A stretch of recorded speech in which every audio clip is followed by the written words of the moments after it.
Great. So, good morning, good afternoon, and good evening to our viewers and listeners all around the world, and welcome to the season start of the, so to say, CharIN Tuesdays Tech and Policy Triplet, titled HDV Electrification, Building Blocks from Standards to Best Practices and Regulation.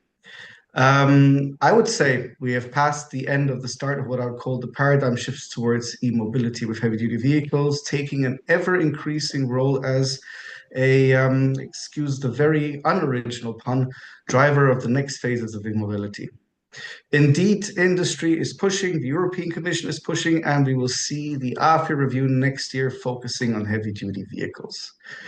To this end, we have a superstar speaker cast joining us today, either confirming or denying my bold statements, and certainly offering much more, of course. But before we move on, just 2 points. Regarding Q&A, you'll be able to put your questions into the chat box, and we will see to address them during the session. So please all feel included as you wish. And number 2, in case your building has a fire drill or your cat needs saving out of the tree, no worries, you can watch the session again as it is being recorded and published on YouTube and our CharIN website. So what I'm going to do is introduce each one of our panelists with superstar panelists, not to forget, with a direct question. So Dario, I will start with you. A big welcome and thank you for joining our CharIN Tuesday. You are Team Leader, Sustainable Transport and DG Move of the European Commission.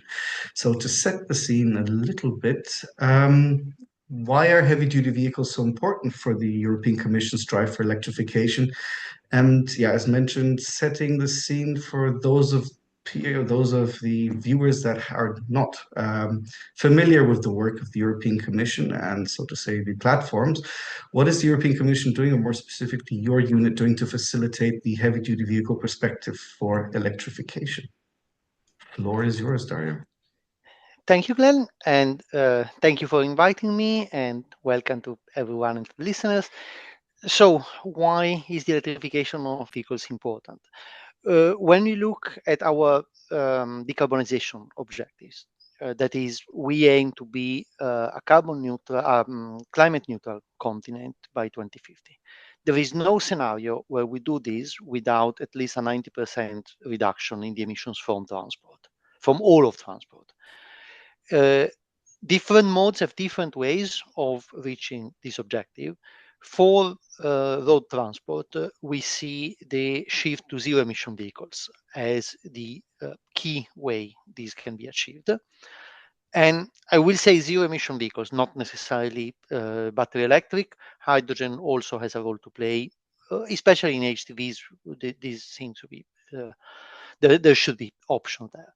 However, today what we see is from the point of view of the industry, and I think some of the other speakers will say more, but at the moment, battery electric is the technology of choice of the industry between the zero emission ones.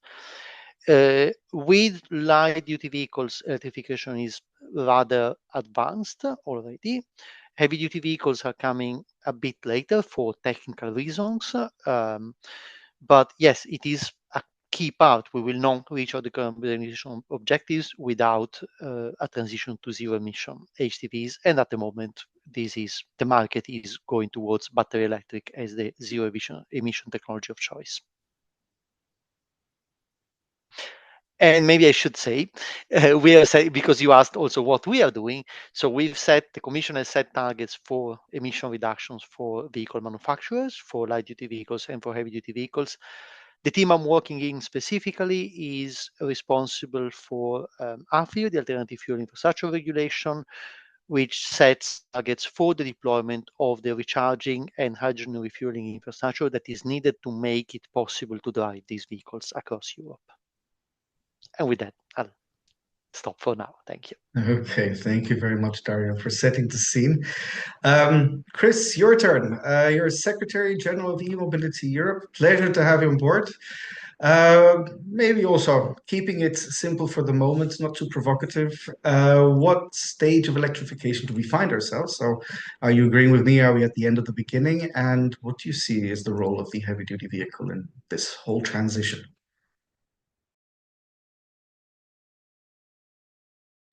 You're on mute, sorry.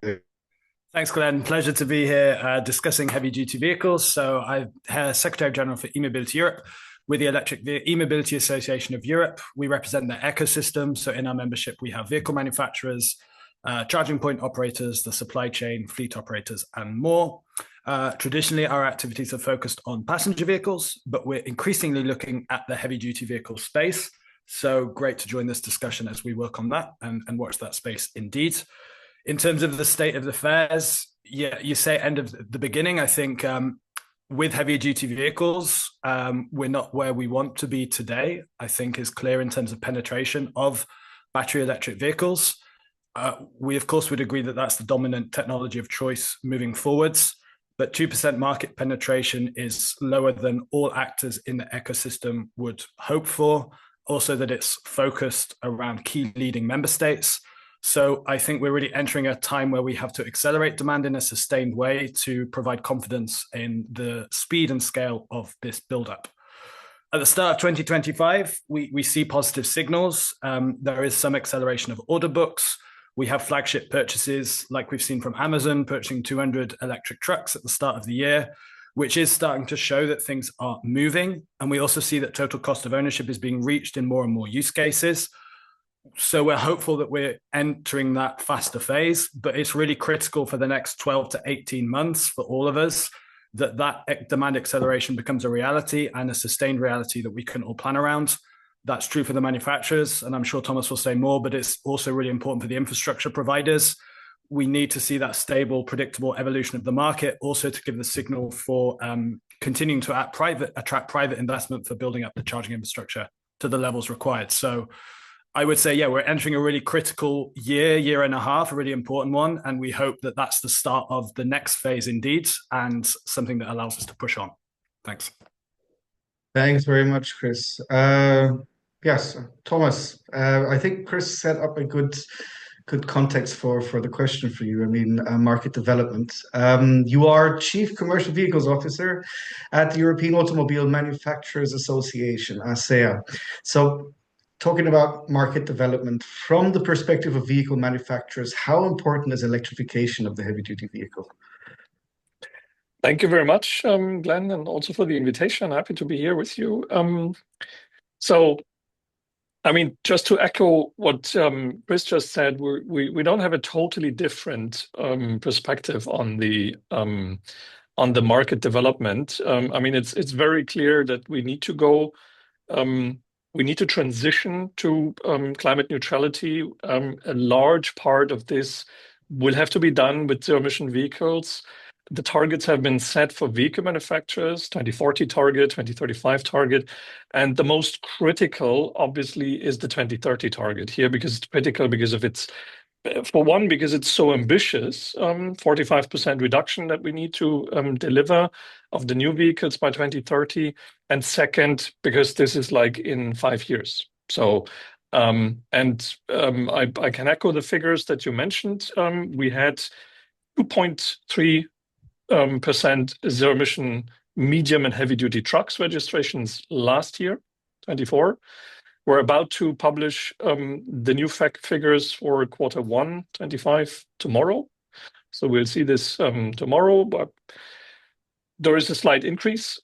But we keep saying two things, perhaps. One thing is, this is a totally different market than passenger cars. This is a B2B market. So for the transition to be successful in this market, it needs to make sense. It needs to be possible, but it also needs to make sense commercially for our customers. As soon as it does make sense commercially, the transition will happen relatively quickly. But as long as it does not make sense commercially, it will never happen. So that's the one thing. And the second thing is, obviously, to reach the 45% reduction target, we need about a third of all new registrations in 2030 to be zero emission.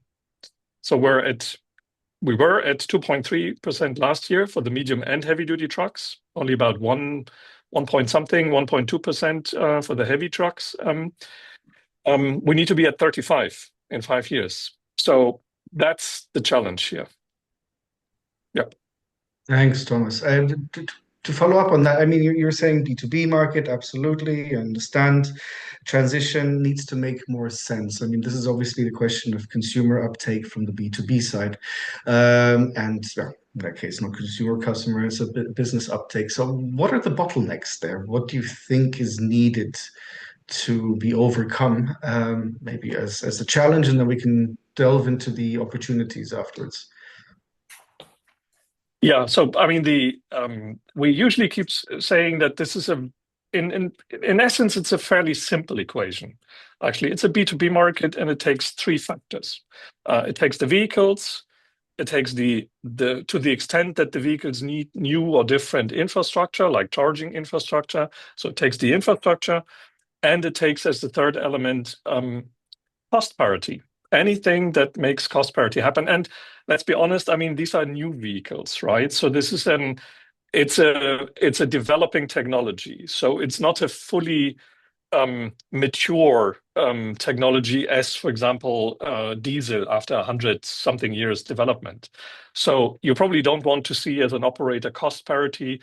You want to have some confidence that there is an advantage for you. And the challenge we see, to put it a bit, boil it down to the essence possibly, is, Chris, you said that we see TCO cost parity in a wider range of use cases. We hope to see this soon. The fact still in far too many of the use cases that we see is that it is actually the electrification for fleet operators is actually revenue neutral. So at best, while the operators are first and foremost concerned about, of course, maintaining and or increasing their revenues, their business. So challenge is infrastructure, cost parity. Infrastructure is the number one bottleneck, and here it's about the plugs, the number of plugs and their charging power, but it's also grids. So boiling down from these three factors that I mentioned, there's actually 1,000 different use cases and 1,000 different enabling conditions in the different use cases that make it happen. Thanks, Thomas. I mean, Chris, he mentioned you, so I'll let you take the floor. Yeah, I'll agree with, I'll echo most and maybe nuance another point. I think the two big barriers I would definitely highlight would be grid access and readiness of Europe for building up this infrastructure as we move forwards, and the total cost of ownership, which is the pressing challenge right now indeed to make the equation work. One thing that I'd say about the number of plugs now is that, at least on the mapping that I've seen internally, the number of plugs, the number of charging points that are there around the European market today is equivalent with the number of heavy-duty vehicles, electric heavy-duty vehicles on the market as well, if you look at the raw numbers. And we always find ourselves in a bit of a chicken-egg discussion here, where we see it the same on the passenger vehicle side in terms of how do you scale that up at the same time. But in terms of the numbers of plugs, we see the market is reacting. Charging points are being installed for now, and also, just in terms of the numbers, the charging points could take more trucks in the next years. But the worries we have are that constraints in the grid, barriers in the grids, will not allow that pace to continue at the speed that's necessary as we hit more of a ramp-up phase where hopefully more HDVs need to enter the market. And I'd say that would be our big point of attention. Grid access, grid availability. We see positive signs, and I'm sure Dario will talk about the Automotive Action Plan and the Clean Corridors Initiative. We'd really hope that in the next years we're focusing on these high traffic routes where we know trucks will be, for prioritizing efforts towards grid access and permitting, to make sure that we can make sure that the grids are ready at the level required to take the trucks when they're needed. And for the total cost of ownership, I wouldn't have much different to add to what Thomas said. It needs to happen. It's not there yet in a market-only approach. So we need public support in a targeted, sensible way to help in the scale-up phase. And that's also patchy across different member states. And I'm sure we'll discuss a bit further, what those tools, what those levers can look like to make that equation, Thomas said, make sense now for operators, so we can get above this hump. So just summarizing, I think definitely grid access, definitely total cost of ownership. Infrastructure, we can always disagree about numbers, but I think it's clear to accelerate in the future, we need to address the grid. Thanks. Thanks, Chris. To you, Dari, because I mean, we all have the opportunity of covering the full spectrum of the industry side, but you have an even bigger bird's eye view compared to us, I would say, due to the various stakeholders that you're engaging at all levels. May I ask if there is something missing in your view that has been mentioned, for example, in your Sustainable Transport Forum subgroup in heavy duty vehicles, sorry, and any other sort of initiative that pops into your mind? No, I think in general, these are the main barriers we see today. I would maybe nuance a bit on some of the points, but yes, this is the main aspect. One thing maybe on the TCO side, I think there are a couple of elements there that we can add. One is the purely TCO, and there we do have some initiatives from our side as well. Take, for example, the Eurovignette Directive. ETS, the extension of the ETS to road. So there are instruments that we can use to make sure that some of the externalities, the external costs in terms of pollution, greenhouse gas emissions, etc., of fossil fuel vehicles are reflected correctly, and that can help reach TCO parity or make the zero emission vehicles more attractive economically. So there is something we can do on the TCO side. I think there are also some elements that can be important in terms of what I would call operational incentives and benefits. So if you are at TCO parity or close to TCO parity, I would agree with Thomas, you will not switch to a new technology if you don't have some additional benefit probably. But this doesn't need to be necessarily TCO. This could be you have TCO parity, but you have ease of access to the city center. For some operator, you have a low emission zone or something in the city center, you can access that. Then this might justify this. So you have this aspect. One on the other, on the negative side, let's say, even if you do reach TCO parity, we have to consider that your financial profile is different. With a diesel truck, you have a lower initial investment, a lower capex. Your truck is less expensive, but then you have higher operational costs throughout the lifetime of the truck. An electric truck is more expensive, but then you save money along that. Even if you have a TCO parity, if you are a small operator, you might not be able to have the money for the initial investment. So, and this might even be the case where you have a TCO advantage. So I think one thing, and here I think manufacturers are working on that, financial institutions are working on that. There has to be a better understanding and a better action on facilitating access to finance.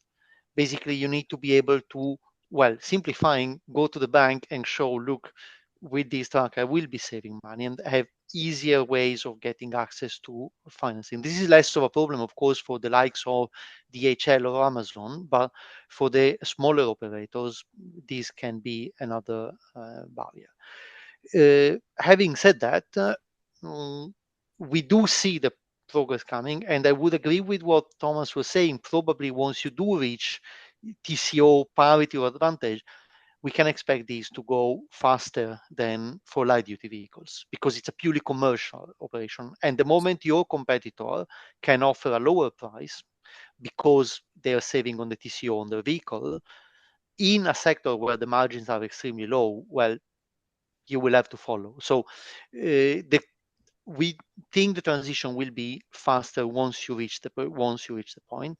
And by that time, and going back to Chris's point, by that time we need to be sure we have the infrastructure in place. This is why we're working. And here maybe I can add a little bit. AFIR, the Alternative Fuel Infrastructure Regulation, sets minimum targets, which we know and we've made very clear are not the ideal level. They are not the optimal level. This is the minimum that you need everywhere, including in areas with relatively low traffic. We know that there will be parts of the highway network where the need will be much, much higher. We expect in the longer term, these extra infrastructure to be provided by the market, because where you will have higher demand, it will be profitable for operators to install additional capacity. However, we need to unlock this quickly, which is why we had this Clean Transport Corridor initiative that we've announced. The idea is to go in the areas where heavy-duty vehicles traffic is more concentrated today and accelerate the deployment there, going beyond even the RFIR targets where needed, but and trying to see what we can do to really unlock these. In, again, a situation where trucks traffic is much more concentrated than light-duty vehicles. So you can really unlock by targeting a few hotspots, let's say, along the network. Thank you, Dario. Thomas, question to you. Do you share the same, let's say, positive outlook with regard to TCO parity? Do you think it'll be achievable quickly enough? And third of all, how would you assess the ambition of the Clean Corridor initiative? Do you think it's going to provide the right push, the necessary push? Yeah, thanks for the question. Couple things. So, first of all, I totally agree with Dario's point there. I mean, we said this before. The TCO is the alpha and the omega in trucking, right? So if it doesn't work, then it's not going to happen. Someone, and I said this recently, and I'm going to steal it here simply by quoting them. Someone said the only known factor in transitioning to a new powertrain technology, as a fleet manager, for example, is the capex of the vehicle, the OpEx. So as you said, Dario, the higher maintenance costs and the potentially higher diesel costs for diesel vehicles compared to the lower energy costs and maintenance costs. These are unknowns. These are assumptions. These are guesses potentially, right? And what we need to figure out is how to move quickly and develop the confidence for not only the big ones, the trailblazers and the early adopters. They're very important, but we need to help the market develop the confidence that there is actually a positive business case in many applications in trucking. And my concern, to your question, Glenn, is that our concern is that it's not so much something that is driven by the regulation anymore, our ambition here, right? This is, the investments have been made. The vehicles are ready. We need to see a return on the investment now. Unless this happens, it will negatively impact manufacturers' bottom lines massively. So what we need to see is, and again, there's thousands and thousands of different use cases in trucking, in commercial vehicle operations, and we need positive cost parity and confidence across all of these different use cases.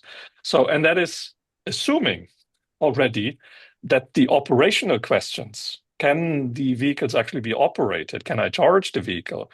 Are solved 100%. So that's to the point that Chris made earlier, the grid access. Obviously, this is, sometimes we have this discussion in Brussels, and you're all aware of this. But it doesn't depend so much on route charging or so. It requires much more depot charging. True, but there's no contradiction here. Depot charging is needed as well as public charging. And if grid access, as we've seen in too many, still see in too many cases, is an issue for depot charging, we have an issue. And that is negatively affecting our confidence.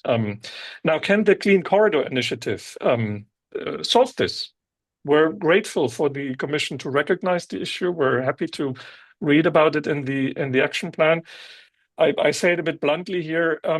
We were kind of disappointed to learn that we were talking, or that the Commission is thinking about 2-ish corridors. In view of the ambition that we're faced with, we were thinking about 200 or 500 or something like this. Because again, I mentioned the figure earlier, a third at least one third of all new registrations of heavy-duty vehicles need to be zero emission in about 5 years. So that is not totally impossible from the vehicle manufacturer's perspective. But again, we need to see return on invest here quickly, and for the market to develop the confidence that not everybody is looking, Dario mentioned AFIR minimum targets, is looking at the minimum targets that need to be achieved somehow. Thanks, Thomas. Chris, actually, same questions for you, if you remember them. Tell me the questions again. I remember what people said, but not the questions that started the conversation. Okay, well, the point was the optimism about TCO parity. My message, that was 2 questions combined now into one, and the Clean Corridor Initiative. How do you see that solving the relevant questions? Yeah, much has been said on TCO, so I can echo. I mean, consistent public support from member state level to go alongside and try and deliver this. We see it's a patchwork across different member states. We see some member states are implementing best practice. Not all are. Some member states are only just coming to the table with their incentive schemes. This is really necessary to push forwards. And it's always hard to talk to the European Commission and Dario about this because they've set the framework. Now the governments need to deliver upon it. We welcome, for example, the Eurovignette and the extension of the amendment there in the Automotive Action Plan and the possibilities for road toll exemptions. But also note that that's, again, not applied as consistency. It could be across member states. So there are tools there that are set up which could really help the TCO equation, which are not fully being utilized. And how do we all bring to the table the urgency of helping out where we can? And then taking it forwards on the member state level, targeted tax incentives we know can work. What we're discussing at the European level is the de-risking of investments. So purchase of a vehicles also needs some guarantee about the resale value at the end of the equation too. Is there something at the European level that can help here? So I think there are a lot of tools that can be discussed to help with what Thomas and Dario have laid out, some of which are already there and not being taken advantage of, some of which could be worked on as we move forwards. And that's for sure a focus. Maybe just on the clean corridors quickly is, I think overall, everyone agrees we have to accelerate in the next year, 18 months. And it has to be a shared responsibility to really treat it with the urgency that's required. So that's true for the infrastructure suppliers, it's true for the OEMs, but also for the policymakers. We have to treat this challenge with the urgency and the ambition that's required. So we see positive signals from the Automotive Action Plan. They can be, if implemented well, really effective, but it requires ambition and quite an all-in approach to deliver. So I could sympathize with what Thomas says. If some of those principles don't carry forward into the real change that's needed, then we would be disappointed too. So, Thomas, I think you wanted to come in on something. Yeah, but I think Dario raised his hand earlier. But I mean, just to indeed.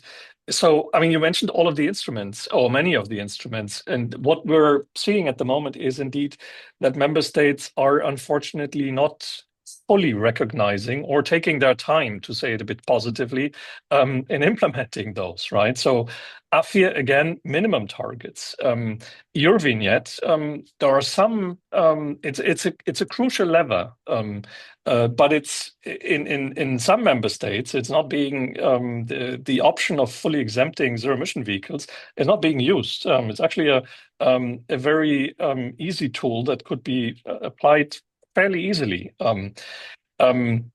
We have other elements like the Energy Taxation Directive stuck in council, where you really need to create predictable taxation scheme that favors the use of electricity in road transport compared to the use of fossil fuels. The ETS2 is coming. We see and hear voices that raise concerns, valid concerns, of course, but we need a robust range of business cases across all member states quickly. Thanks, Thomas. Dario, go ahead. Yep. Maybe on the corridor and the Clean Transport Corridor Initiative, relation to AFIR, the targets, and etc. I think we need to see these as part of a global picture. I mean, the Clean Transport Corridor Initiative will not on its own solve the whole problem. It's one of the many tools we're putting in place. But I think when you look at the whole picture, and I agree with what Thomas was saying earlier. You need to be sure we talk about access to the grid for publicly accessible on the road, but also this is an issue for the depot charging. Ultimately, most of the charging of a truck will happen at the depot. In private premises, you need to be sure that you are able to install the chargers there.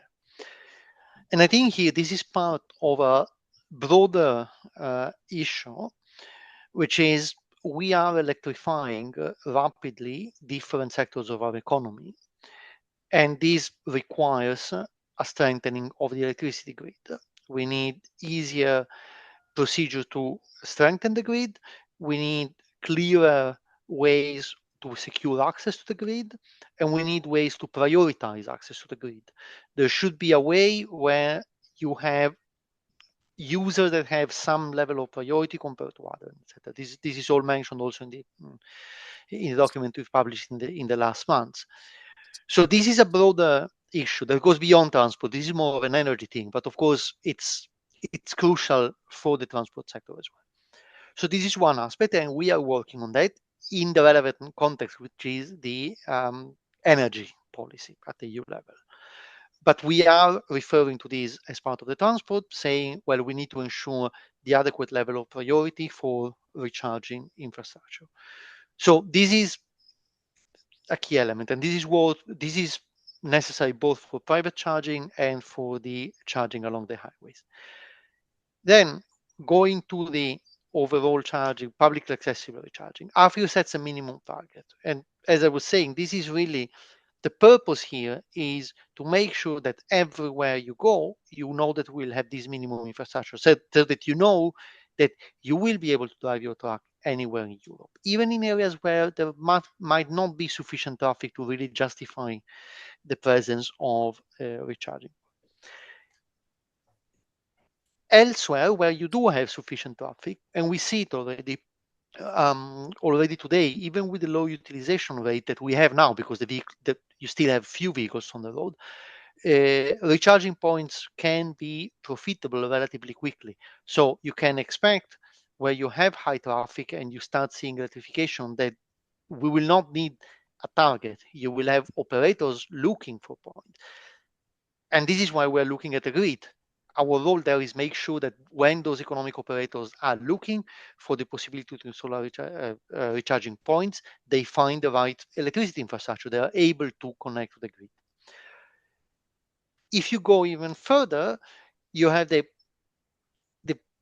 parts of the network where you have the highest traffic. And there is no question that here charging points will be profitable and there will be competition for that. But given how concentrated the traffic is, we also know that in order to accelerate the rollout of the vehicles, we need to make sure very, very quickly that these key corridors develop the initial infrastructure much faster than what the market would do. And this is where the Clean Transport Corridor Initiative comes in. So it's not trying to solve the whole issue. It's, if you want the cherry on top of the cake, you create all the minimum targets, the right conditions, the access to the grid. And then we are saying, okay, on these specific corridors where the highest traffic is, let's do something more to go even faster there. And Thomas, the point is, yes, we could prioritize more than once, but if everything is a priority, then nothing is a priority anymore. You want to have, and you know very well how concentrated trucks traffic is on a couple of corridors. So those are the first ones to the extra priority, if you want. No, I mean, sorry, if I may, I would just to respond, Dario, totally agree. But you will still forgive me for asking, okay, how about we make heavy-duty road transport a priority? Because we all depend on it, right? So totally agree with you. We need to move beyond the first come, first serve queuing system when it comes to accessing the grid. Problem is, two problems actually, at least. Problem is that one of the key problems is, I believe, is the interdependencies in heavy-duty road transport, right? The whole thing will only move once all of the bottlenecks are removed. As long as charging is one problem, or if the TCO are still a problem, or the operational patterns are an issue, it will not happen. Those problems may be solved step by step gradually for different use cases. So there's a potential to unlock this, right? That's great. But as you say, it is a heavy duty road transport is just a key function serving the economy and millions of people and businesses. So this is where we need to get this rolling really, really quickly. And this is where we're concerned about the timelines. Just building on that quickly, I think also, I mean, the advantage of heavy duty vehicles in this way is, as Dario has said, the routes are well known and can be mapped. The depot locations are also known and can be mapped. So when we look at the discussion around anticipatory investments and making sure the grid is fit for purpose, it is more feasible with the heavy duty sector than some others to plan where that capacity needs to be, where the grid connections and access needs to be as well. So having a prioritization of heavy duty vehicles within that overall grid discussion, which is happening, is, yeah, I agree, something we should all push for and try and leverage at least that positive of the localization of where we know the charging points need to go. So just want to add that as well. Thanks, Chris. Anybody want to add to that or respond? Dario? No? No. Okay. Well, we keep discussing the point of a grid and grid capacity and the necessity and how significant it is. And I'm not trying to allude too much to the question of the network falling in Southwest Europe yesterday, or necessarily alluding to it, although I just did. But my question to you is, what, apart from the elements that you've mentioned, is a fit for purpose grid? Well, if I may.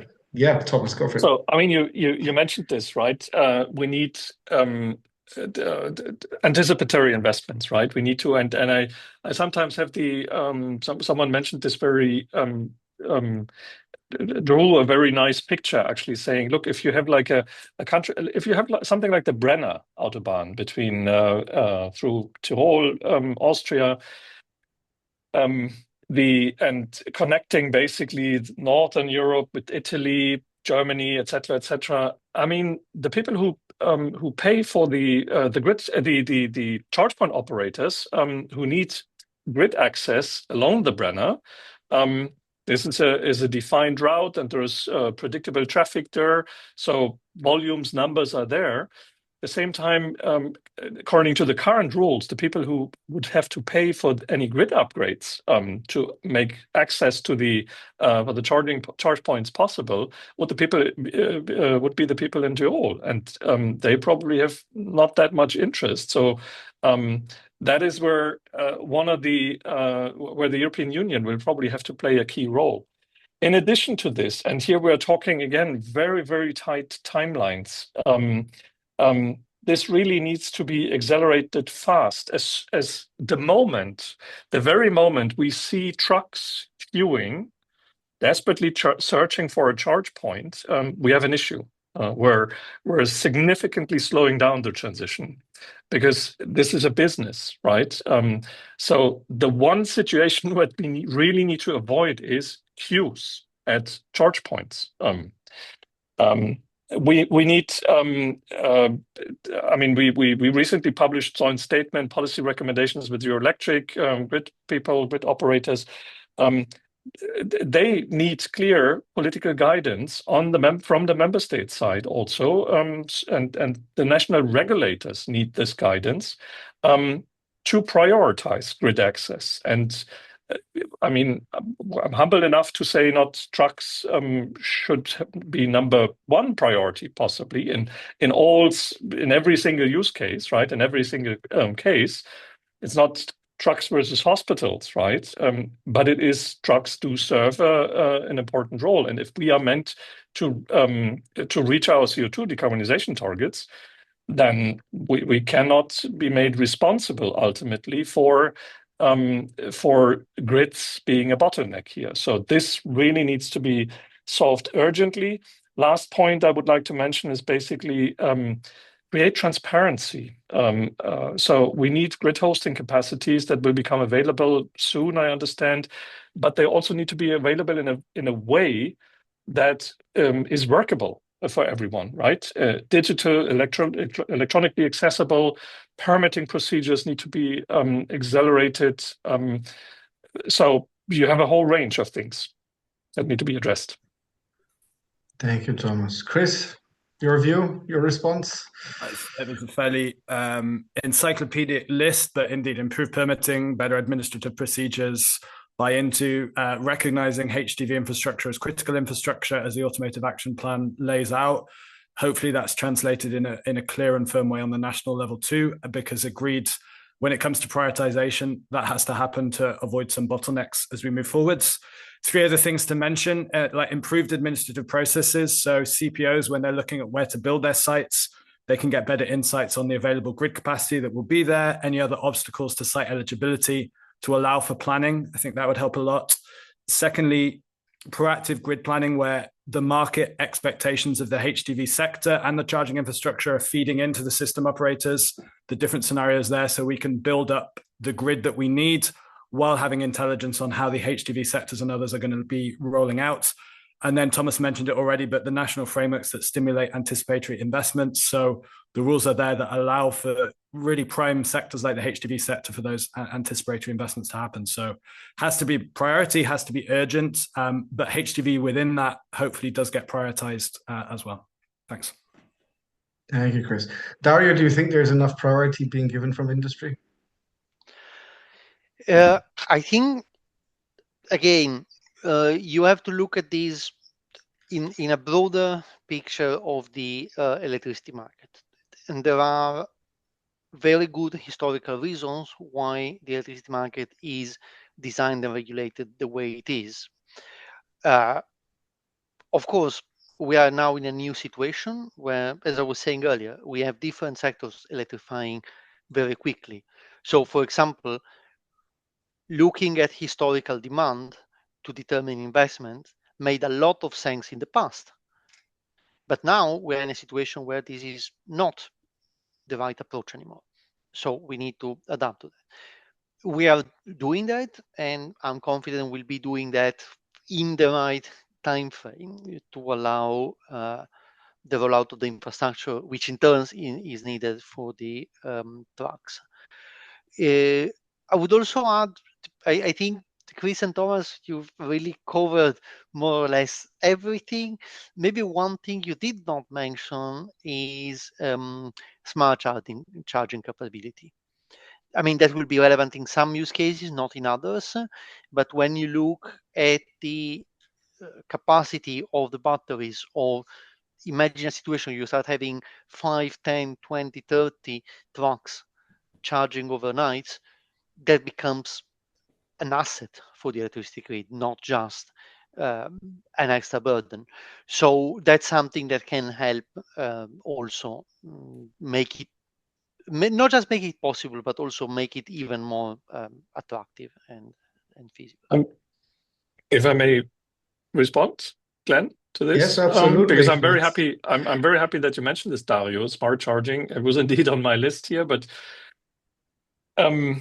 we're all in favor of this, right? We're open to this, and we're supporting the work that is ongoing in this respect. But we just want to caution that trucks, in this case, heavy-duty vehicles, in this case, are actually different than cars, because I mean, the number one thing, of course, is this is as we discussed before. This is a business tool, so it needs to be ready, fully charged, or whatever charge is needed the moment the operation needs to start, and that is determined by the transport operator's business requirements. So if there's flexibility over the course of the night and the vehicle is ready by 6 a.m. or 5 a.m. or whenever, then totally fine. There's additional considerations, though, that we also need to keep in mind here, is that I mean, this is as you say, these are big, potentially, I mean, on average, perhaps 10 times as big as car batteries, right? So these are assets. And if an operator makes it accessible to help the grid somehow, right?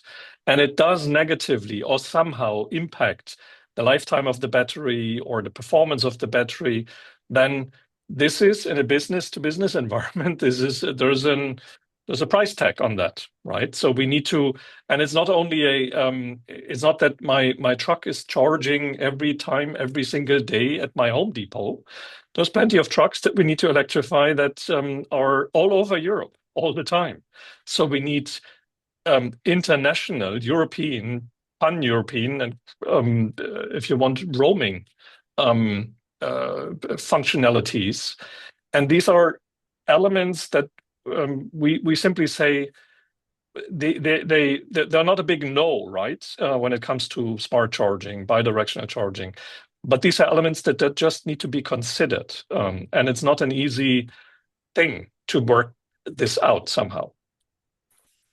Yeah, I work a lot on the passenger side of things. I mean, the great thing with flexibility on the passenger side is it's such a good value proposition for consumers if we get it right, which it isn't yet. But showing consumers that they can save money when they plug in their car and charge is very attractive. And that's helping as well to bring up that business case, but the case of why you would buy an electric car. But indeed, for trucks, we have to make sure the value proposition is just as clear for where and how we use smart charging and bidirectional charging and take it forwards. I'm confident that the technology will adapt and advance, so these solutions are there. But I think being precise indeed about where and how it delivers value is going to be critical. Thanks, Chris. Again, just to say, I agree. It's very clear that, and you cannot go one-to-one from what you do with the cars to what you do with the trucks. But I do think there will be specific use cases where this will make quite a lot of sense. Absolutely. And Thomas, on what you were saying about the battery as an asset, absolutely. At the same time, I think especially not today, but as you have higher numbers of trucks, first of all, because the batteries are indeed so big, to have a similar value for the grid, where in the car you will have a significant share of the battery being used, even a tiny fraction.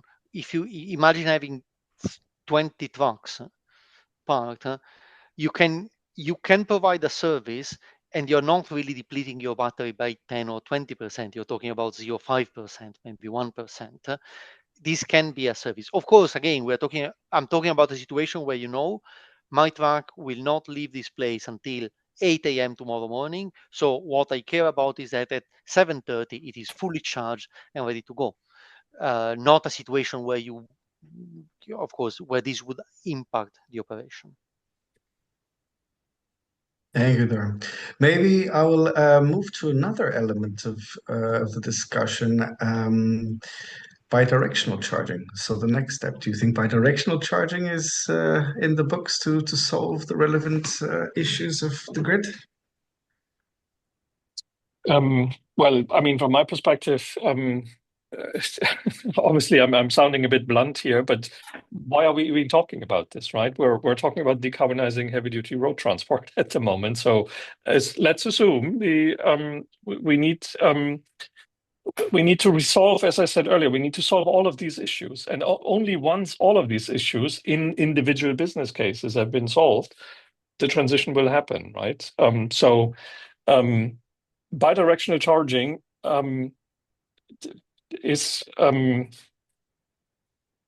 same restrictions or the same considerations, and without trying to sound too negative here, apply that I mentioned earlier, right? It has to, we're transitioning to an integrated transport and energy system with lots of issues to be addressed quickly. We're ready to work with everyone to solve these quickly, but we're also getting a little nervous about our regulatory targets. Well, take it on board, Thomas, but let me challenge you myself. Or Chris, it's actually your show. I'll let you take the floor. Oh, yeah, go on, Chris. No, you go after. I think with bidirectional charging, at least on the passenger car side, which I know more on this topic, our view is always get the requirements set now. So the vehicles, the charging infrastructure that goes on the market is ready for bidirectional charging, can be using that when it's there, and make it required in type approval and other things as it moves up. How and when it becomes operational and when the benefits are to be seen, but the potential is there, the flexibility benefits are there, and that's massive. Everything we said about the HDV sector and finding the specific use cases and being clear about that where that makes sense is important. I would agree with Dario that those use cases will be there, but requires precision as we move forwards. But Glenn, maybe you had a different challenge you wanted to give, so go ahead. No, I mean, I was thinking exactly about the use case as well. The ones that you're talking about, Thomas, about uptake and being able to overcome the challenges of the grid, making it more attractive, as was mentioned before, in terms of, hey, getting it right. That's actually what you mentioned, Chris, of getting it right to create that business case. And if you're looking at fleet charging, that's definitely a way forward. Isn't that exactly what bidirectional charging will overcome? The points that you're mentioning, Thomas? Yeah, again, different use cases, thousands different use cases. And Dario, you mentioned earlier that, of course, 20 trucks. I mean, if if big fleet operators have, I mean, this is in many cases a very, very predictable business. So you have depots, you have a number of trucks charging there at a certain time. You have them operating at other times, and if there's patterns that can be worked out, then of course, if the technical challenges can be addressed, and within one big company, for example, one big fleet operator or so, then of course there's nothing to say against bidirectional charging ultimately, and smart charging V2G in general. Problem is also that, of course, we're not our customers, transport operators. I mean, others will tell you the figures more clearly here, but there's 80-something% or so own less than 5 trucks. So there's a really an atomistic problem also, or challenge, that we have so many small and medium-sized enterprises in transport operations that creates an additional challenge. Dario, you referred to this earlier, with respect to they need to be helped, they need to be supported, also in their financing needs. Thanks, Thomas. Dario? No, indeed, I think this is bidirectional charging can help address some of the issues we see. We think it can be part of the solution, but again, I would tend to agree with Thomas. It will not be something that can be used everywhere by every operator all the time, but it might help, indeed, improving the TCO, helping overcome some of the grid challenges, etc. Is this the silver bullet that solves everything? No, of course not. But it is something, and along the lines of what Chris was saying, it's something that I think you want to be sure is available as an option as much as possible, and then it will be used where it makes sense. Yeah, I think the system benefits of getting the flexibility of e-mobility right and maximizing that potential is big for the grids, not just for passenger cars, for HDVs overall. So attention is needed to as we say, make sure that the vehicles are there and ready to do it. The potential hopefully can be there for users, and when it's there, that's where we have to maximize those opportunities. So I think that would be my view. Thanks. I will move on to something where we at CharIN like to tap ourselves on the back about, MCS, obviously. I can see the smiles all around. I let you decide who wants to answer the question. So I've got here, MCS is seen as both a technical solution and a strategic enabler of fleet electrification. First of all, agree or not agree? And maybe this is more for you than Dario. What coordinated steps between EU institutions, national governments, and industry are needed to embed MCS as the foundation of a scalable heavy-duty vehicle charging ecosystem? Sorry, I said whoever wants to take the question first, but Dario, I'm going to pick on you. I'm sorry. I was going to say maybe you want. I think the first part of your question is probably rather more for Thomas and Chris, and then I can come in on the second part. We can do that. Go on, Chris.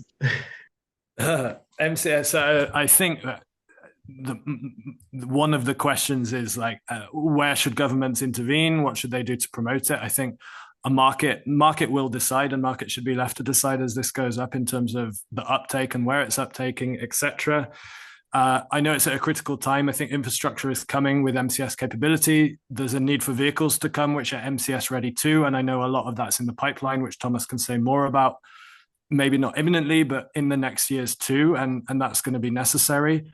And then we're going to have to see the balance that the market decides is going to be necessary between CCS, MCS, the type of charging which is going to be needed for all of the different use cases we have to drive it forward. So I think we'll at least be cautious about regulation or intervention to try and guide choices. Or I don't know if that discussion was going there, but it's going to be a really important few years to get that market ready and then see how that evolves. But again, over to Thomas and Dario. Yeah, if I may jump in here. So my first question with respect to MCS, Glenn, would be, where is it? Where's the standard? So no, the point is we think that MCS is essential, right? Simply because of convenience, reliability, and not the least charging power, right? So if we, again, coming back to the initial discussion here, if we need to electrify, if we need to bring down the CO2 emissions by 45% by 2030, we need to focus on the segments where it matters. And the highest share, about 2/3 or so of the CO2 emissions, are in heavy duty long haul, which is admittedly the most difficult with the most challenges if you want to electrify or to decarbonize. So, but without being able to recharge vehicles within the 45-minute mandatory break in the resting and driving times regulations, it is not going to happen because you simply cannot recharge the vehicle or at least refill for the next leg of the next 4.5 hours driving or so within the necessary time, or the time that you have. So, in other words, if that is not possible to refill the vehicle to actually perform your next leg, we're not even talking about TCO parity here.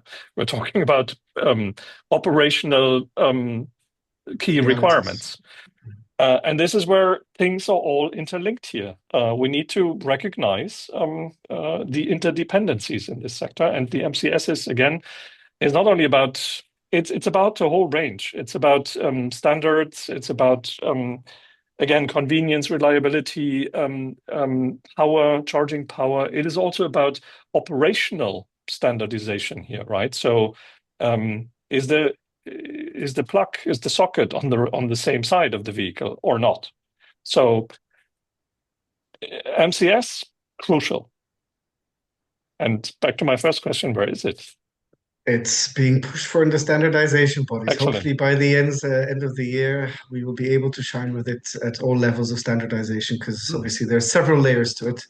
Sure. But just to add on to what you're saying, Thomas, sorry, Dario, I don't mean to take your speaking time, but this is exactly what we're looking at essentially in the STF subgroup in heavy duty vehicles. I mean, the language at the moment is when is there going to be a transition from CCS to MCS? Are there going to be both?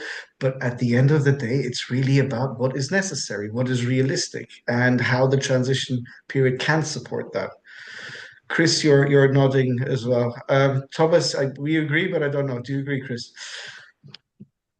Yeah, agree with what you say. I think, we have to say, I understand the same. The use cases for MCS is critical, as Thomas said, for the long haul, etc.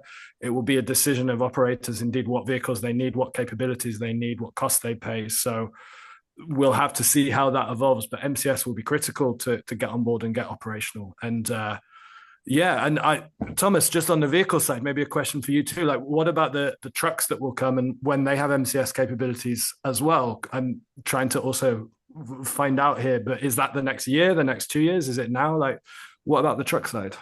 It is as soon as we have the MCS standard and the first MCS chargers out there. I mean, we have a few which are not yet fully standard according to the not yet defined standards out there, but again, our ambition and requirements is also move away from CCS as quickly as possible and as slowly as necessary, of course.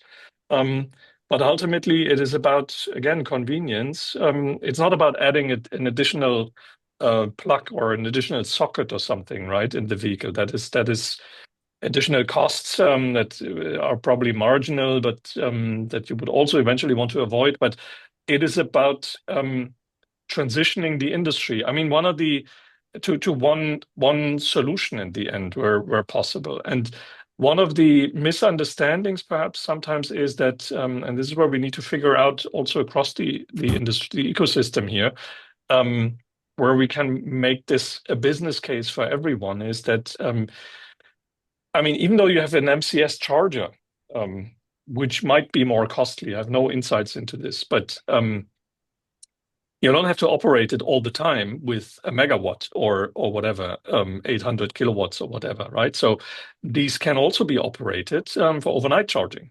And that is perhaps the element of convenience that we're looking at here. That we want the MCS chargers with their high power to be available as quickly and as widely as possible, to be able to transition to convince as many fleet operators and transport operators to switch to zero-emission vehicles.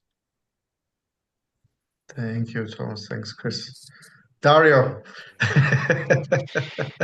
Well, I think no, it's quite clear from my point of view. I think first of all, let me also a bit see this from a broader perspective. I think first of all we should recognize one thing, that we have an approach to recharging standards in the EU that has been quite a lot more successful, I would say, than in other parts of the world. The way this works in AFIR is industry and operators agree on a standard in the standardization bodies. Once that is adopted, and indeed, Glenn, we are all waiting for this to be for the MCS to be adopted, we see, based on, again, agreement with the industry, but we make it mandatory, and which is why for light-duty vehicles in the EU, you have one plug, and you don't have to go with connectors and etc. So I think this has been quite a success story. Now, for HDVs, at the moment we have CCS. Industry, or part of the industry and the operators, are telling us, well, sorry, we have CCS that has limitations on the power it can deliver. As Thomas was saying, there will be use cases where you need a higher power, and so you need a standard that is able to deliver a megawatt or so. I would probably not fully agree with Thomas on how often you need this power level, but this is a different discussion. In order to be able to have it, you need to have this number. So you might be, or you will be, for a certain time, in a situation where you have two standards: CCS, which is still there, and MCS for when you need higher power. Now, if I rephrase a bit what Thomas was saying, there seems to be quite an agreement from at least part of the industry, from manufacturers and charging point operators, that it would be better to just have MCS as a standard and use it at lower power where needed. So rather than having one lower power plug for CCS and one higher, you have one plug for everything, and then you decide the power level. If we see that this is what is happening, that this is where the industry is going. I guess at a certain point in the longer term, we will have a mandate for MCS only. Today, we only have CCS mandated because we are waiting for the MCS to be adopted. Sorry, Glenn, but this is where we are. Once this is adopted, we will have something enough. You're saying basically you can have one or the other. Well, or both, of course. From the infrastructure side, this is not from the vehicle side, from the infrastructure side.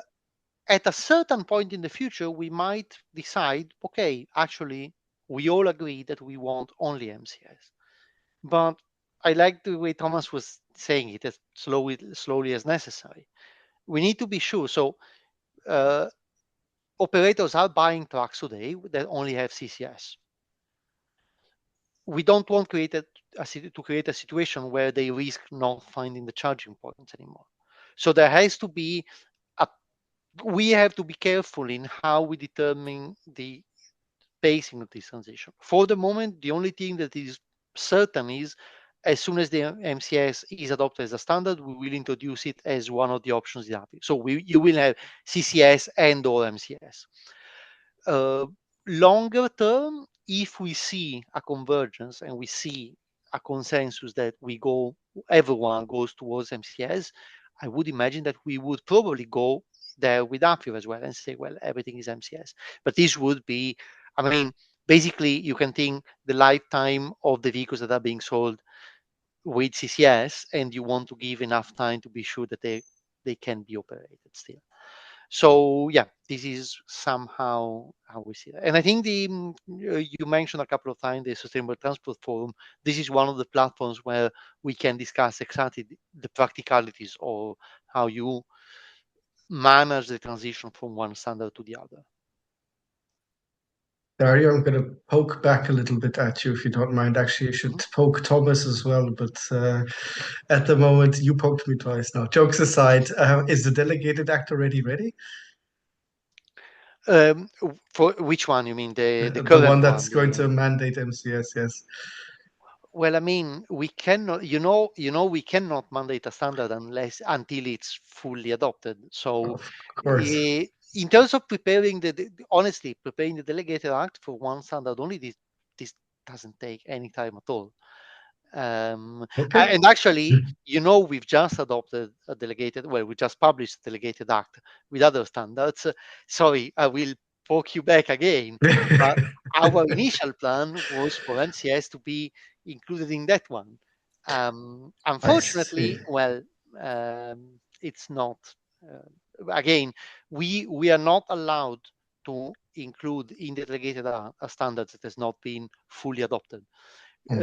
So somehow we missed this delegated act. We'll have the next one ready as soon as the MCS is.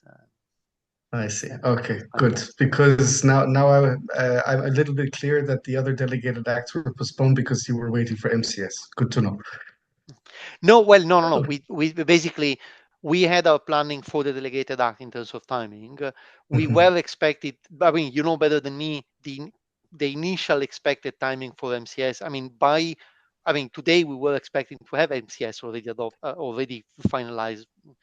And if that had been the case, this would have been included in the delegated act. I see. Okay, sorry, Chris and Thomas. Listening to you, can I say interdependencies again, please? This all is connected here. It will not happen if not everything is in place. And we fear a bit, vehicle manufacturers. It's not black and white, I know, but we're a bit the only ones with the heavily penalized targets here. While we also, Dario, you mentioned this a few times, while we also say actually AFIR is minimum, right? It's not enough. So the ambition and then timeline very short. The ambition needs to be a lot higher than just meeting the minimum targets. Thomas, I think on this point, the question is, how much do you need to regulate beyond the minimum requirement and how much you can expect? And I think for heavy duty vehicles specifically, you can see that this will be economically profitable for the charging point operator. So we don't want to intervene with regulation where it's not necessary. I think from the charging side, indeed, our fear is minimum, but the charging goals of the charging sector are to scale up in line with the uptake of electric heavy-duty vehicles as we move forward. So I think important as well collectively is having a view each 6 months, each year about, is that keeping pace? Is it not keeping pace? And be able to take remedial measures if not, or if so. Because as said, like if we look at the numbers today versus where they need to be, I think having a monitoring system so we can adapt and really see if we're on track will be helpful for all of us when it comes to interdependencies, when it comes to shared responsibility as well. So again, maybe it's going away from the minimum requirements of AFIR, but towards that collective view of what's needed and a collective way of discussing and monitoring how the pace is. I do have to say, we are finding ourselves in a complete paradigm shift, right? I mean, we're talking here about actually two complete different paradigm shifts. One on light-duty vehicles, which is not the main topic today, but was addressed enough, in heavy-duty vehicles. And that means everything has to work in tandem in each one of those paradigm shifts. And I think we can say positively or a positive note that things are interdependently somehow progressing. I mean, one of you mentioned that it's slowed down. Some people would differ. Depends on the part of Europe you're looking at or the part of the world, maybe as well. But what is also very interesting is that we at least, for example, at CharIN, I'm not trying to do advertisement here, but we at CharIN are looking at how the MCS also fits together with other modes of transport. So can you charge a truck and a boat at the port side using the same connector? So, I mean, these are also elements that allow for economies of scale and so on and so forth. But as we're coming to the end, and Thomas has kindly asked me for us to stop, or at least he has to leave shortly. Can I, within that scope of interdependence, and maybe with not necessarily a positive note, but as realistic as possible, tell me how you feel about the future? So who wants to start? Well, I can start. We feel quite positive about the future all the time, but point is, trucks is a business tool, right? Trucks and buses. If the economy is doing well, then people need transport, and businesses need the vehicles to do that. As you said, Glenn, it's a paradigm shift. We need at least those three factors in place: vehicles, infrastructure, and cost parity, where we have a wide range of vehicles. We're quite confident about this, and it's improving further. We see charging coming. We wonder minimum targets. Is it going beyond? Is fast enough beyond what is needed? TCO cost parity is the big unknown in many cases, because there are so many cases, and it requires action on the national level, on the local level, on the regional level. So it is not something that Dario, the Commission on the European level, can just mandate, make it happen. It requires joint action. And in that respect, we're optimistic, but we have plenty of question marks. I will continue. I'd say hopeful. I think what I see is there's a real receptiveness from all parts of this ecosystem to talk and to find these solutions now, whether it's the manufacturers, the fleet operators, the charging people. And although we're at a time when uptake isn't as strong as people would like, we are in a time where we can have those discussions and make changes ahead of 2030. And these challenges can be fixed if we deliver all of the tools that we've mentioned, and we really do tackle those challenges. So I'd say the hopeful side of me is that there's a receptiveness for having that productive discussion about what are the enabling conditions and how can we get there. But the next 12 to 18 months are very critical to turn that good spirit into concrete actions to deliver it. So I guess shared responsibility, Thomas said interdependency. I think turning that shared responsibility into action will be critical. Great, thanks, Chris. Thanks, Thomas. Dario. Yeah, I would agree. It's we are at a critical juncture, and there's a lot of work to be done from everyone involved. But you can see where these can go, and you can see that it is feasible, and well, it will bring significant benefits. So it's something, let's say, optimistic, but knowing that, well, this will still require a lot of work from us and from everyone involved. Right. Well, thank you to all three of you also for the positive note. Onwards and upwards, so to say. We have, first of all, I thank everybody for joining. From the speaker side, it was really a pleasure to have you. And also from the participants, as mentioned, the recording will be made available. So cancel your Netflix subscription. I think I've made that joke before, so my apologies. This is much more fun. That's why we have two more in our triplets. Part two, the European V2G story. I know it's taking place during Power to Drive, but we are constantly getting requests from outside of Europe as well to understand better how Europe is moving ahead on V2G, and also seeing what elements can be not only replicated, but also, let's say, combined with the current infrastructure in place. And part three, we will be looking at plug and charge a little bit more depth. For many of you, no surprise that we're addressing that as CharIN. And of course, we will be looking at the, so to say, building blocks, both for the regulatory side and from the technology side. AFIR, ISO 15118, PKI, it's all written there. So again, thank you so much for everybody for joining. It's been a real pleasure, and I look forward to welcoming you in the very near future again. I hope you enjoyed it as much as I did. Thank you. Thank you. Cool. Bye-bye. All right, thanks. Bye.